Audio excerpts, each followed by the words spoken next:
High-profile trials in France are often closely followed by members of the public, but with very little exception, and not until decades later can they watch the proceedings on TV. It's a long-standing precedent. Starting in the 1950s, filming inside courtrooms was banned, but in 1985, a law was passed under Justice Minister Robert Badinter authorizing filming for trials that had an interest in the constitution of a historical archive. That exception was invoked for the first time in 1987 for the trial of Klaus Barbie, a Nazi known as the Butcher of Lyon. The arrest of Klaus Barbie became a catalyst, or an element for triggering or relaxing of the rules on cameras that were already in motion.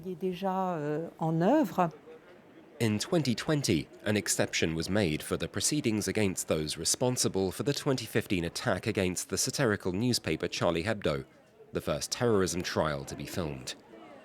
The same exception is being made now for the trial against the defendants in the terror attacks in Paris in 2015 that left 130 people dead. Judges cited the impact of the attacks, saying they passed borders and profoundly marked the history of national and international terrorism. However, those hoping to follow the trial on TV will be disappointed. Filming is done only for archival purposes, and the footage won't be released to the public for 50 years.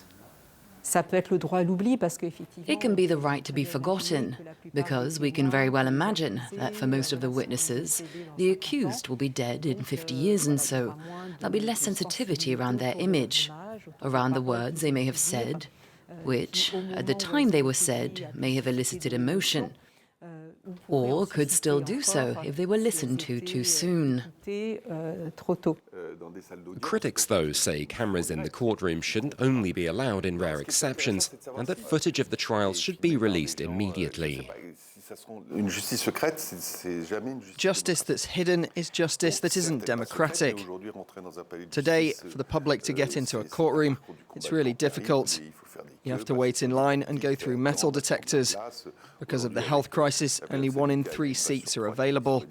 So for the public, almost no one can get in.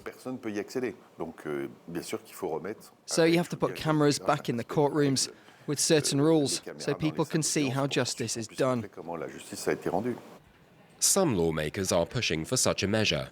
A bill supported by the Minister of Justice would allow cameras in and permit footage to be released at the end of the trial, something France's Parliament is considering in September.